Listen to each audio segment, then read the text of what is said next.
Hello and welcome to Easy Maths. This is Elijah. This video comes immediately after another video in which I introduced the generalization of trigonometric transformation of trigonometric curves. So you can check out that before you look at this. In this particular one, we'll start at the transformation of the sine curve. We'll be looking at the cosine curve and the tan curve in that order. So let's begin. Well, generally, the sine curve looks like the one that you can see on the screen there. Y is equal to sine x. Appears just like the one that you have there. But if we have, yes, if I may say some few things about this, it has a period of 360 degrees. That means it repeats itself after 360 degrees. It has got an amplitude of 1. That is how high or low it goes above and below the line of oscillation, which is the midline, this distance here. And the midline, of course, is y is equal to 0, which is the x-axis. Very simple. However, if we had y is equal to half sine 2x, then this changes the amplitude and this changes the period as shown here. It will look like that. What does that mean? This curve has an amplitude that is half the previous one. This distance here is about 0.5. Okay. And you can see that it repeats itself much sooner than the other one. The other one was repeating itself after how many degrees? It went up, then came down, and started to repeat after 360. No wonder we say that the period was 360. But in this case, the period is 180. It's half. Where do you get the 180 from?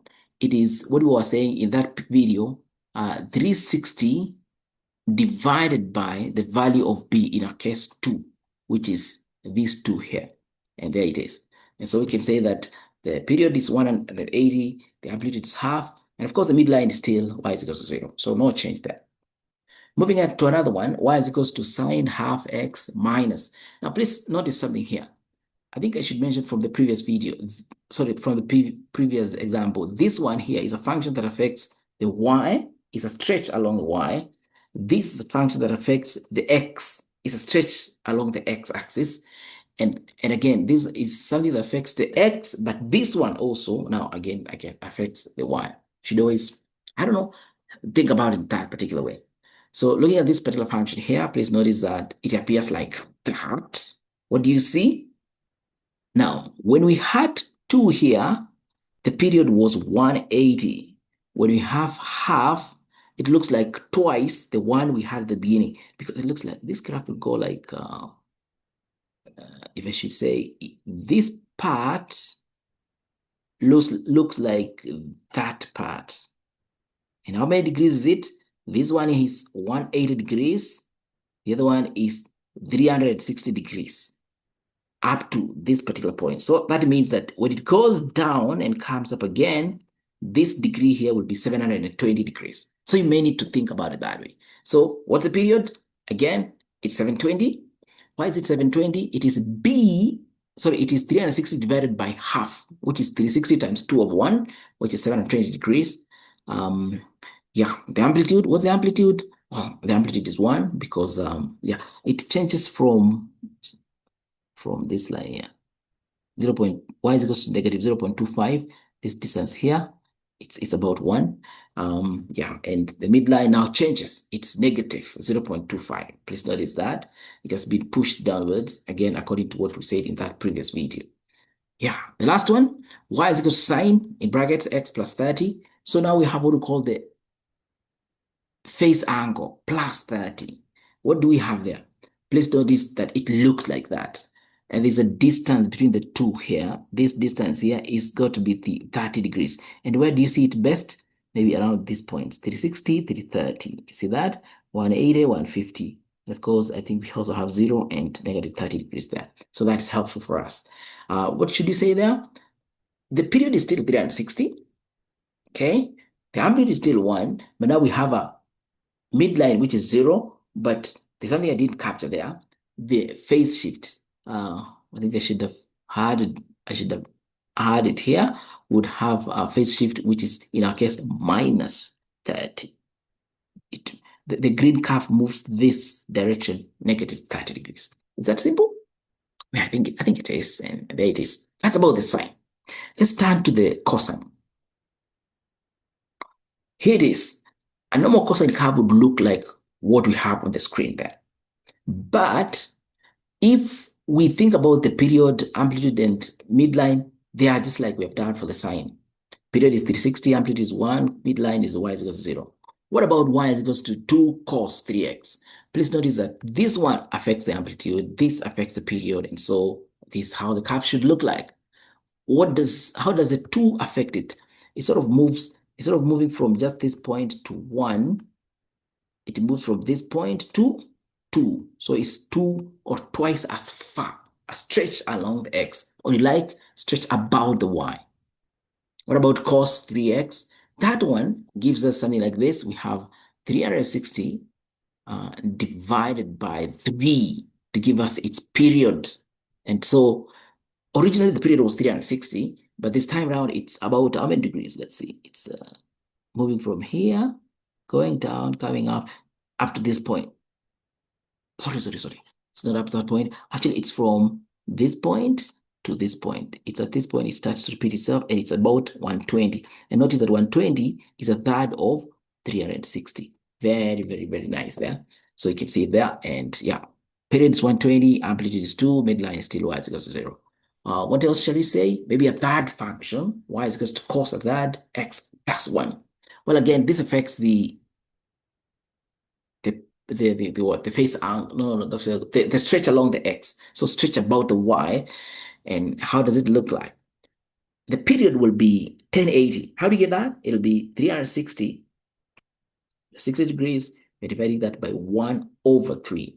If you like, 360 times 3 over 1, which gives us 1080 degrees. The amplitude is still 1. The midline is 1. All right. Please notice that. Why? We have plus 1 there. So that means that things have been pushed upwards by 1. A translation of plus 1 along the 1. Very nice there. The last one, we have a phase shift and, of course, an amplitude change there. And so please notice that this one here gives us amplitude of half. Is it saying that it's a half? Well, our scale is sort of interesting. May not be clear there, but you can see that this point is about, this one here is about 0.5. Is it? I think it is, yeah. It's about there, just by, but these ones were drawn by hand. No wonder they are not very straight like the ones that we normally see when you're generating by using technology. And so these ones are drawn by hand, and that's why they're not that way. Anyway, the amplitude is half. Yeah, the amplitude is half. The period is still 360 degrees, but now we have a phase shift, or if you like, phase angle of what? Since we have negative 45, it should be plus 45 towards this direction. This green function leads the other one by 45 degrees. Can you be able to see that? I think the best thing we normally do is drawing a horizontal line at any point, or just pick the x-axis like this point, this and this. And then you ask yourself, what is this distance here? If you try and estimate, it'll be about 45. This is about midway of 120 to 150, which is about, what's that be? The difference is 30 divided by 215. It's about 135 degrees. This is 135 and this is 90. So if you take a 135 minus 90, you actually get 45. So the green one leads the black one by 45 degrees. So it's 45 to the right. And I think that's it. Again, the midline for that particular one is y is equal to 0. I think I should say much more about that. This just captures the transformations we looked at in a previous video. Let's close with a short explanation about the tan curve. And here it is. Y is equal to tan x is a very weird function. And there it is. What is the period? Tan repeats itself after 180 degrees. Yes, I think this is wrong. It should be 180 degrees. So ensure that you don't take that to be true. 180. Why? If you look at the function, it looks like this part is this part. So we can say that whatever happened between here and here, it was full. Like we can put it this way. How do you put that? You say that the function went about behaving the way it did up to when it got to 180 and then started behaving the same way it behaved at the beginning. And that happened again at 360. And so we normally say that the tan curve starts to repeat itself after 180 degrees and not 360 like the sine and the cosine. I think that's important and very helpful. So please get the correction here. This is what supposed to be 180. What's the amplitude? Well, do we have an amplitude? That's a big cost question. Yes, it's like saying 1 divided by 0. It doesn't make sense. So the same way also, we cannot say we have amplitude for a tan function. We really don't have such a thing. What about the midline? Well, in our case, the midline is actually y is equals to 0, and there it is. What about if we had y is equals to tan in bracket x plus 60 minus 1? The translation here would be along the x and also along the y. And this is how it should be. We would say, yes, we have the function shown down there. Please notice that the period is still 180. This is 180. So get the correction there. This is 180 degrees. It's not 360. The amplitude, again, we don't have such a thing. The midline changes to what? Y is equals to minus 1. I made a mistake. This is supposed to be, because we have negative here, if you look at these two functions, it's like the maroon one has gone down by 1. And is it possible to see that? Yeah, I think we can. How do you do that? You can look at,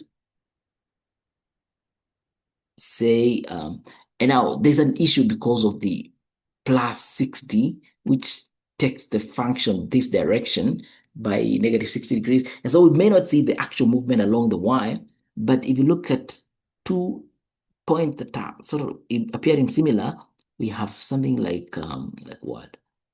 It may not be possible for us to see unless we first of all do away with this translation along the x-axis. But it's just about that. It's a translation along the y-axis by minus 1. So the function comes down by 1. One unit to downwards along the x-axis, along the y-axis. And I think that is it there. Do you find that helpful? Please let me hear your comments after the uploading of these two videos, especially, and because of how they're related. And particularly, I'd like you to share, subscribe, and give me some good comments. I'll be appreciative of that. And check out for much more that I'll be uploading in the coming days. Again, this is Easy Maths. Bye for now.